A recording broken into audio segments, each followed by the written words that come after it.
Click করুন অ্যাপের bell আইকনে আর সাবস্ক্রাইব করুন এবিপি আনন্দ। সব সময় থাকুন খবরে। নমস্কার, দেখছেন এবিপি আনন্দ। আপনাদের সঙ্গে আমি মধুবন্তী। আসছি বিস্তারিত খবরে। দুর্গাপুজোর ক্লাবগুলিকে দেওয়া অনুদান নিয়ে প্রশ্ন আদালতের। অনুদান কি শুধু দুর্গাপুজোতেই দেয় সরকার, নাকি অন্য উৎসবেও দেওয়া হয়? ঈদেও কি দেওয়া হয়েছিল? দুর্গাপুজো নিয়ে আমরা গর্বিত, কিন্তু তাই বলে কি যেভাবে ইচ্ছে টাকা দেওয়া যায়?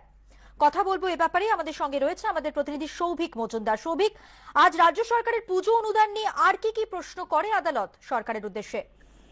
দেখো, আজকে কলকাতা হাইকোর্টের মহামান্য বিচারপতিরা সরকারি আইনজীবীর উদ্দেশ্যে একাধিক প্রশ্ন করেছেন। তার প্রথম প্রশ্নটাই ছিল যে এই যে অনুদান দুর্গাপুজোর ক্ষেত্রে দেওয়া হচ্ছে, অর্থাৎ মহামান্য বিচারপতি সঞ্জীব বন্দ্যোপাধ্যায়ের প্রশ্ন ছিল যে এই যে অনুদান দুর্গাপুজোর ক্ষেত্রে দেওয়া হচ্ছে, সেটা কি শুধুমাত্র দুর্গাপুজোর ক্ষেত্রেই দেওয়া হয়, নাকি অন্যান্য উৎসব যেগুলো এ রাজ্যে হয় সেই উৎসবের ক্ষেত্রেও দেওয়া হয়? সাম্প্রতিককালে ঈদ সহ একাধিক উৎসব হয়েছে, সেই উৎসবেও কি একইভাবে সরকারের পক্ষ থেকে অনুদান দেওয়া হয়েছিল?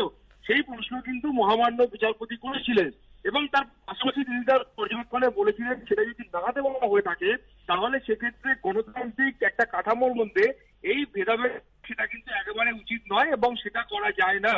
তার পর্যবেক্ষণ এটা কিন্তু একেবারে স্পষ্ট করে দিয়েছে এবং তিনি পাশাপাশি জিজ্ঞাসা করেছিলেন সরকারি আইনজীবী অ্যাডভোকেট জেনারেল কিশোর দত্তকে যে আপনারা এই যে 50,000 টাকা করে প্রতিটি ক্লাবকে অনুদান দেওয়ার কথা ঘোষণা করেছেন বা দিচ্ছেন, সেটা কি কারণে দেওয়া হচ্ছে?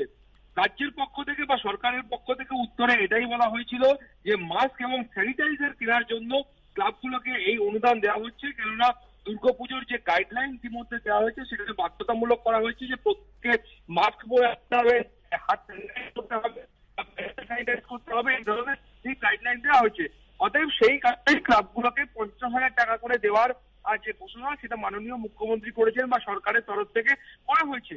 এবং এখানেই কিন্তু বিচারপতি সঞ্জীব বন্দ্যোপাধ্যায়ের পাল্টা প্রশ্ন, এই যে গোটা প্রক্রিয়াটা অর্থাৎ মাস্ক স্যানিটাইজার এগুলো কেনার যে প্রক্রিয়াটা সেটা ক্লাবের হাতে না ছেড়ে দিয়ে সরকার যদি এটাকে কেন্দ্রীয়ভাবে করতো, সেক্ষেত্রে কেনার যে খরচ আছে সেই খরচটাও অনেক ক্ষেত্রে কম হতো।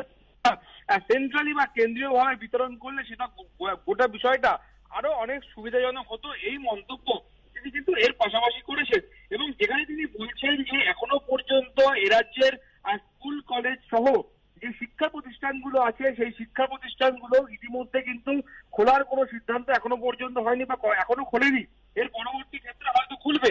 সেখানে এই যে দুর্গাপুজো করার অনুমতি, সেই অনুমতি কেন দেওয়া হলো সেটা নিয়েও কিন্তু তিনি প্রশ্ন তুলেছেন এবং তিনি বলেছেন যে ইচ্ছা সরকারের হাতে টাকা আছে বলেই সরকার ইচ্ছা করলেই দিয়ে দেবে, এমনটা কিন্তু করা যায় না, সেই প্রশ্নও তিনি করেছেন।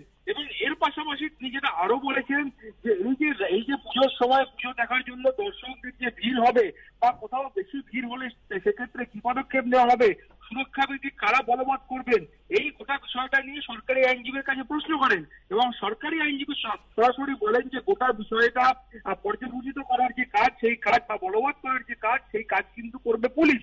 এবং এখানে বিচারপতির প্রশ্ন যে গোটা কাজটা যদি পুলিশের তরফ থেকে পুলিশ কর্মীরাই করে থাকেন, সেক্ষেত্রে ক্লাবগুলোকে আলাদা করে 50,000 টাকা অনুদান দেওয়ার মানে কি? অর্থাৎ একাধিক যে দুর্গাপুজোর অনুদান এবং দুর্গাপুজোর অনুমতি সবটা নিয়ে কিন্তু আজকে একাধিক প্রশ্ন মহামান্য বিচারপতি সঞ্জীব বন্দ্যোপাধ্যায় করেছেন এবং এই সমস্ত প্রশ্নের উত্তর কিন্তু আগামীকাল কলকাতা হাইকোর্ট